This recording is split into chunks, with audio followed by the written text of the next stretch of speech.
Welcome to our latest episode of Catching Up, where we catch up with some of your favorite past professional athletes. I'm Scott McCarron, along with John Henry Mills.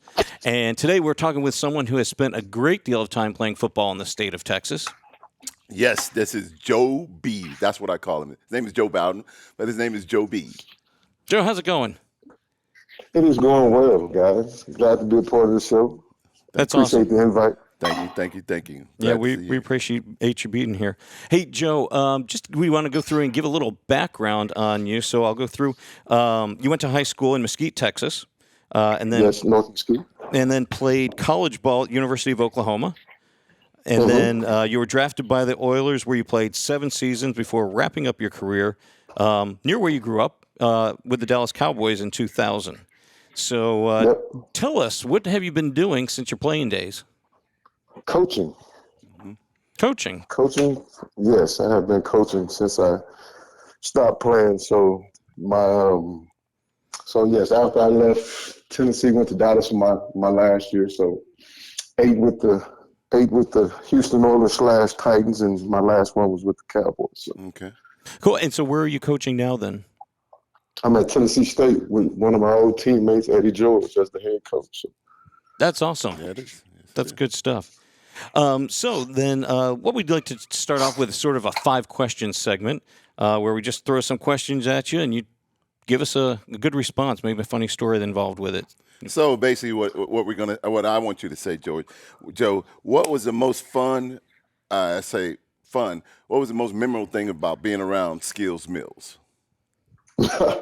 Man, the fact that nobody wanted him, he was a linebacker when he first got there.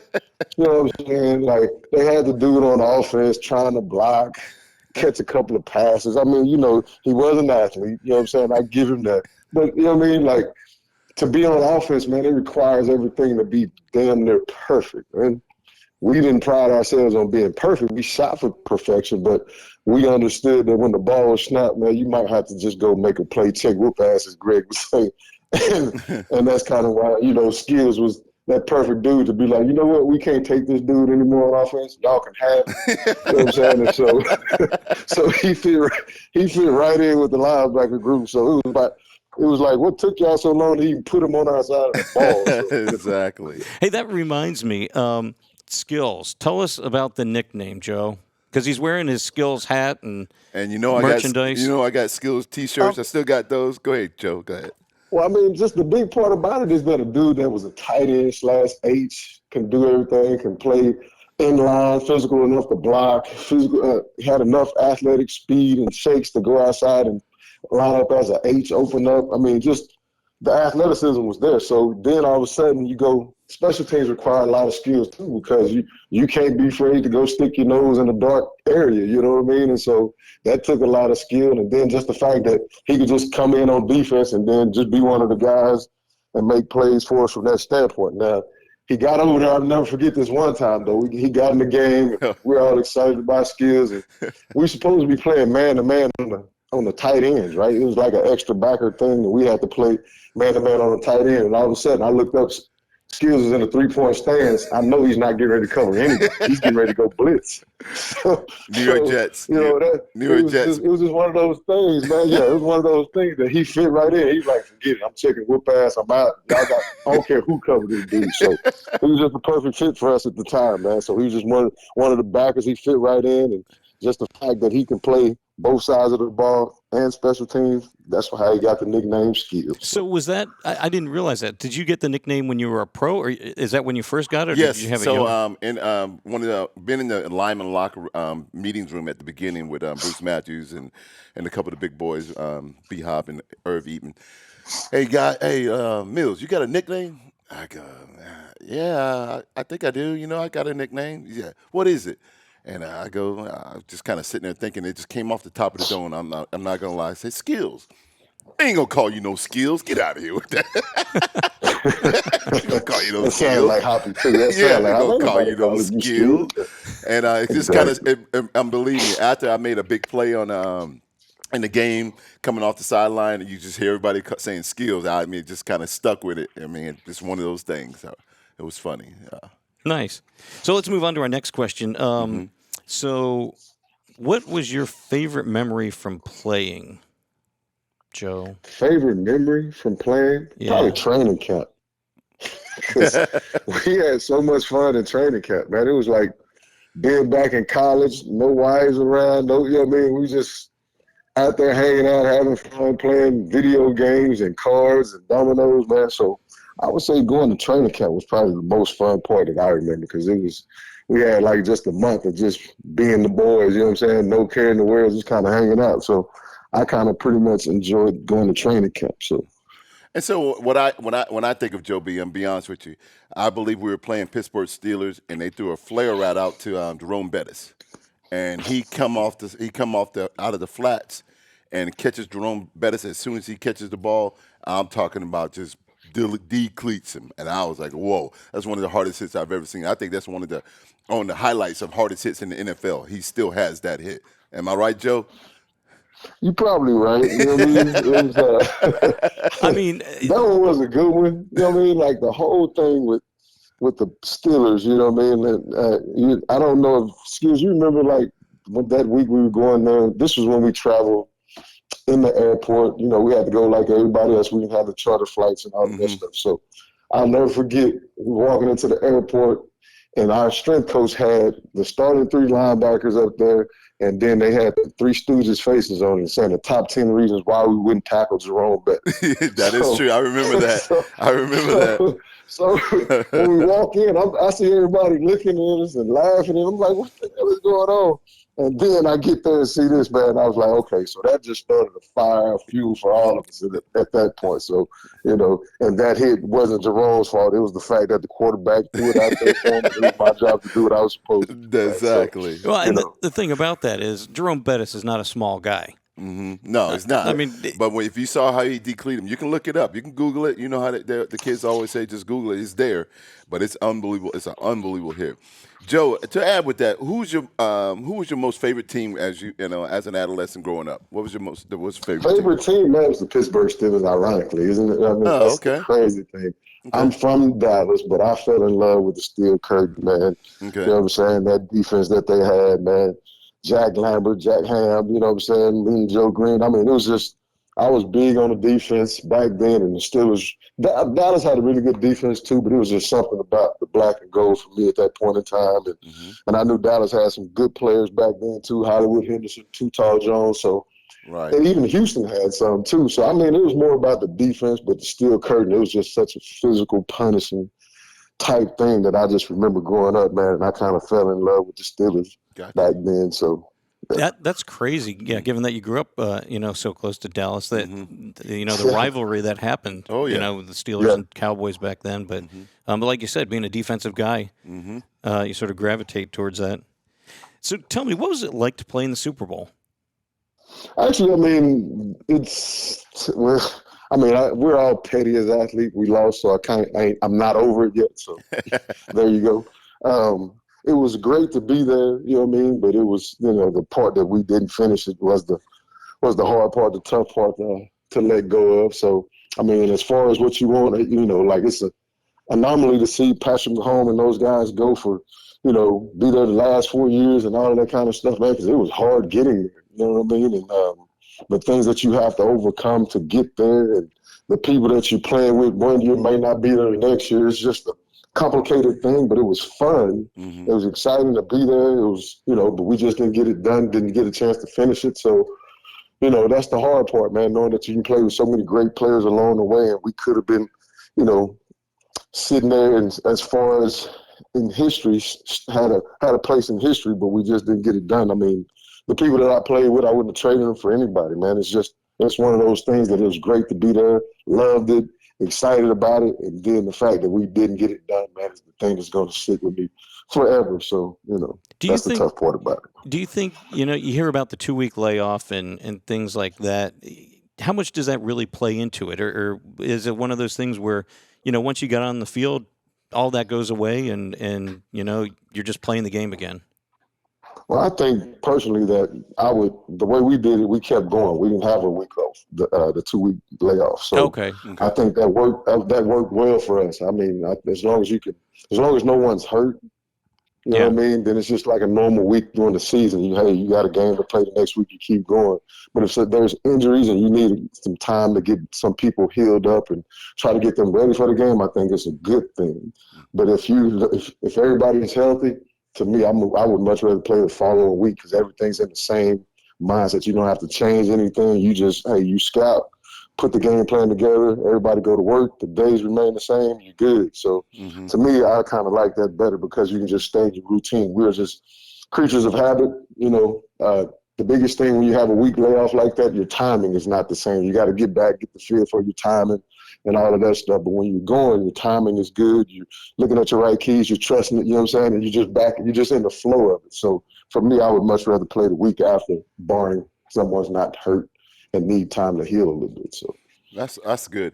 Hey, Joe, I know you touched on it earlier about the defense and whatnot. Can you tell me one of your most inspirational person or people that you've kind of looked up to in the NFL as you maneuvered through it? Well, I mean, like when I first started off, man, it was, you know what I'm saying, Sam Mills was a big time inspiration for me just because he was the undersized guy.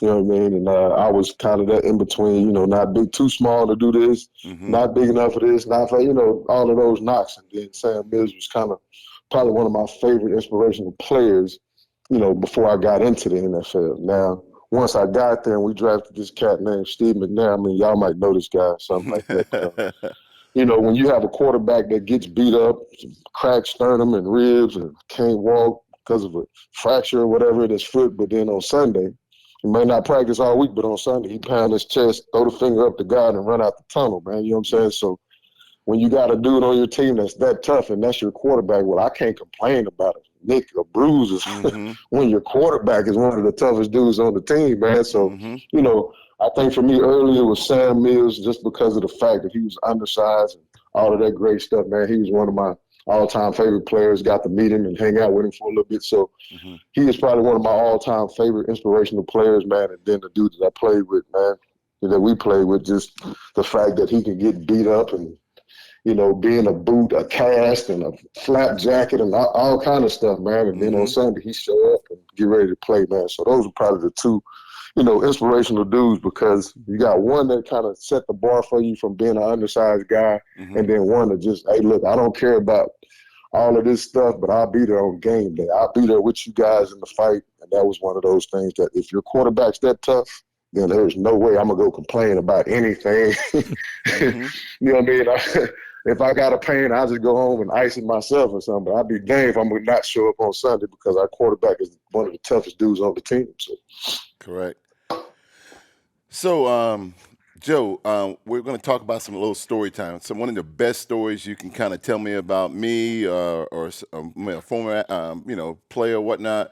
What was one of the more, jovial or stories or like just story time? Tell me something that, we have plenty of stories. I think we all just kind of everybody had their fun. I think the biggest thing about our team is just the fact that we didn't let our superstar athletes act like it. Right. You know what I mean? Like we threw shade as soon as they walked in the building. They weren't above being one of the boys, none of that. So I think that was one of the biggest things about our team and what made it so much fun because we had a lot of characters, you included, Dishman at the time, Josh, yes. Steve. You know what I mean? We had a lot of dudes that enjoyed coming to work having fun, man. Yes. You know what I mean? And so I think that was the biggest thing for us just from a story time because we can go hang out, do whatever, and it didn't matter what it is. We're going to have fun together. We're golfing or whatever. We just going to training camp, hanging out, just playing cards or boo-ray, whatever, dominoes, whatever. It was just a fun type atmosphere. So, I mean, our stories could go on, left and right. But I'm going to tell you really one good story that has nothing to do with football, though. You know what I'm saying? So I'm going to tell this one, right? So this guy named John Henry Mills, right? And one of his teammates, Joe Bowden, right? Again, it was about the golf thing. So one day we decided that we're going to go play golf. And of course, the women in our lives decided that, what, y'all don't get to go play golf and I got to sit here and take care of the kids. So I'm like, John, well, I've been doing this already. My wife has already made me mad enough to know that I can go play golf, pack a bag for my kid. Right. You know what I'm saying? And we can go play golf. So just imagine two dudes, two linebackers, two babies, on the golf course playing 18, having to switch off with the babies while the other one hit, having snacks and Pampers and everything. True story. True story, yeah. And then the fact that, we weren't going to let our wives say we couldn't play golf because we knew how to handle it. We just packed bags and snacks and went and got it done, man. So that's probably one of the better stories. That tells you a lot about our team, too. So, we just, hey, look, bro, let's go play golf. And we did have 18 holes. And when John was up hitting, I just watched the kids. And when my turn, he took turns. And then we had to look at each other. Hey, bro, bathroom break? Yeah, let's go get it done. Hey, I gotta change the diaper real quick, dog. I got to change the diaper. So we were prepared, had snacks and juice and everything. So it went well, man. So yeah. I gotta tell you, I can picture it, but I can't believe that I'm picturing it. I never would have thought of. And so those babies right now are between 20 and 21 years old now. My daughter's a junior at Loyola. Mine's 24. So okay. Yes. Yeah. And that's what I was gonna. Is that Jalen? Jalen's the oldest. He's 26. He's the oldest. Okay. Yeah, gotcha. This is Sydney, my oldest daughter. Gotcha. So, yeah. Because that sort of segues into what I was going to ask you next, because Jalen's in coaching now. Is that right? Yeah, he is. And, yes, he is. Does he ever come to you for advice as far as from a coaching standpoint, or? Yeah, he does. When it gets tough on him, he'll come. You know what I'm saying? He'll come and ask me, hey, tell me the scenario and things like that. And so, it's just kind of fun because I think this year was his first time coaching linebackers in high school, so he kind of enjoyed that. For being a guy that's a secondary guy, he's now understanding how the fit's got to be and where the backers fit, where the safeties fit. So now, he's just preparing himself to be a coordinator at this point. So the more you know and understand it, then the better off you'll be from a coaching standpoint. Yes, sir. So he's doing well with it, though. Good. So one of the things, we talk about, like with a lot of our guests, is, every kid dreams of becoming a professional athlete or an actor, a musician, whatever it is.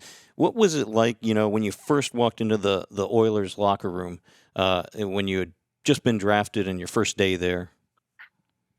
I'm probably like everybody else that I know, bro, this ain't guaranteed, so I'm going to have my jaw locked, fist ball, man, ready to just go. You know what I mean? I ain't here to be friendly.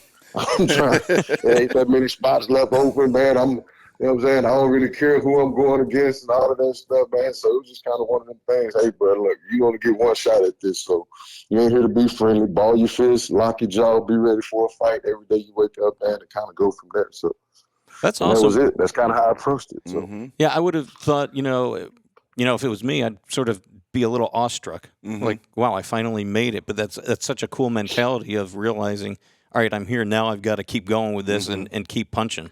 I was always awestruck. I know I was. So, you were to a point of. Then you said after the first couple of plays, I can play with these cats. Correct. You see what I'm saying? I think you're awestruck. Like we went to my rookie year, we went to Japan with play the Cowboys, and so a few months ago, I was sitting at Oklahoma in my apartment. A few months before that, watching Emmitt Smith. Right. Then all of a sudden, I'm doing one-on-ones in Tokyo, Japan, with Emmitt Smith. Well, I was awestruck for a second, and then after it kind of settled down, like, I can play with these dudes. Yes. Okay, boom, yes. You know what I'm saying? And so you go through that moment of being awestruck, but then you get hit in the mouth or something happened. Like with Bruce Matthews, I had no idea who Bruce Matthews was. I didn't know he was about to be a Hall of Famer or All-Pro. I didn't know that. I just was like, bro, I'm about to whoop this dude. You know what I mean? And Bruce snapped the ball and was in my chest so fast. I'm like, whoa, wait a minute. Hold up. Let me call mama. I'm my only child. I'm like, hey, look, let me call mama. I need some love right now. Hey, ma, I don't know about this football stuff. This is like doing 2 days. Exactly. And she's like, you know how your mom do it, baby, you're going to be all right. Just go be you. Boom. All right, just go be you. Fist ball, jaw lock, just go hit anything that moves, Joe. Be all right, cool. So, and then after I did that, okay, now I'm good now. I can play with these dudes now. All right. So you go through that phase of it, but then you get quickly back to what you're here for. Gotcha. You know what I'm saying? And so you are kind of awestruck for a minute, but man, I was awestruck with my jaw locked and my fist balled up, though. That's for sure. So veterans, as far as was there any veterans that took you underneath your wing when you got there? Because I know you got there a couple years before I did. Like, who was the guy that you kind of looked up to on the team, like that said, "Hey, Man, this is how you." Eugene Sims, man. Ooh, tell him stories about Eugene Eugene. Sims, I man. got plenty. Eugene Sims, man. Tell him about So when you. we got there, we was, this was my rookie year, and so we go out to special teams and all of this stuff early. This was back when we was in San Antonio, outside of San Antonio, I believe. I can't, somewhere like San that. Angelo, right? San Angelo, Yeah. somewhere like that, Yeah. yeah. And so we practiced like 5 something in the morning where we had breakfast after practice. You know what I mean? We had That's the true. continental breakfast at first. We were eating donuts and yogurt, before we practiced. So we get out there and it's early, you know what I mean? And Gene and I was kind of working together, man. And so, he really was that dude that kind of took me under the wing, explaining everything to me, hey, this is what you got to do. And then what solidified my rookie year, my veteran, the veteran that looked out for me the most is that Eugene, like when Lamar Lathan and everybody started coming to all the rookies, tell them, hey, y'all need to go get this, y'all need to go get that, get my luggage out the car, all this. Eugene was like, oh, that's my rookie right there. I was like, oh, snap, what am I going to have to do now? Gene was like, hey, bro, you ain't going to have you do no clown stuff. It's just that whenever I go to eat, you got to come with me. I'm like, but Gene, don't you have to be on a diet? You ain't supposed to be. Hey, dog, I said, when I go eat, you go eat with me. So every time Gene would go eat, man, so let's go. All right, boom. I just jump in the car, man. He take us to a little restaurant, man, and we eat, come back. So that was my dude, man. Eugene looked out for me, man, and didn't make me have to do all of that old crazy stuff, man. Yeah. But he was a physical specimen, though. He was probably about 5'8". Yes. About 260 pounds. Oh. 5'9", about 260 pounds. And they used to say, Gene, ruin the drill, Gene. Yes. Ruin the drill. Yes. And once they said that, Eugene just started ruining practice. I'm talking about in every phase of practice. Special teams. I've seen it. Scouting. I've seen it.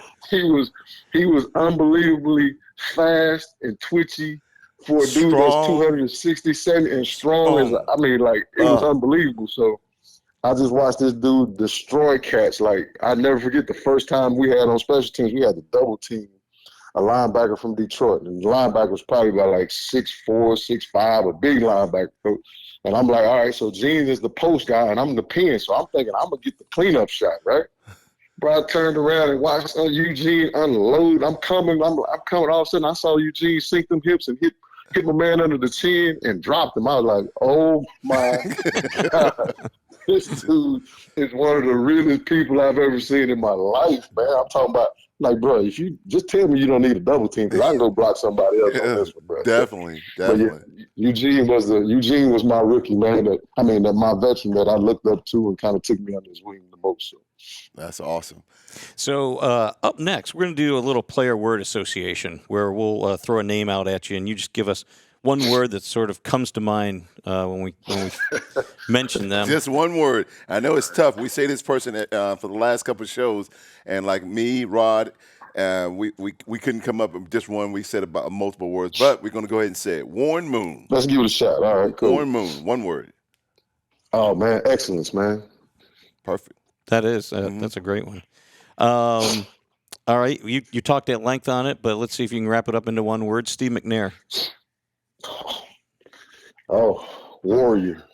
Warrior. Good. Great. Yeah. Eddie George. Let's see. One word. Oh, my goodness. Physical. I'm just going to give him the physicality, man, because that's when he got Mike B his rookie year, man. Okay. Gotcha. He got Mike B rookie year. You know what I mean? So I'm going to say the physical. Gotcha. Physical. All right. Bruce Matthews. Oh, my goodness. Bruce Matthews, man. It is so many things I could think about when it comes to him, man. Wow. Let's go with savvy, just because, you know what I mean? I don't know if it's just the dude that can play all 5 spots, man, and be really good at them. You know what I mean? So just, I don't know if that's even the right word, but he's just a savvy vet that can do it all. And, you know what I'm saying? And from a cerebral standpoint, just smart. I mean, anyway, so I'll be start going down. I'll start adding more words to it. Gotcha. But No, he's that's just, great. Chris Dishman. oh my gosh.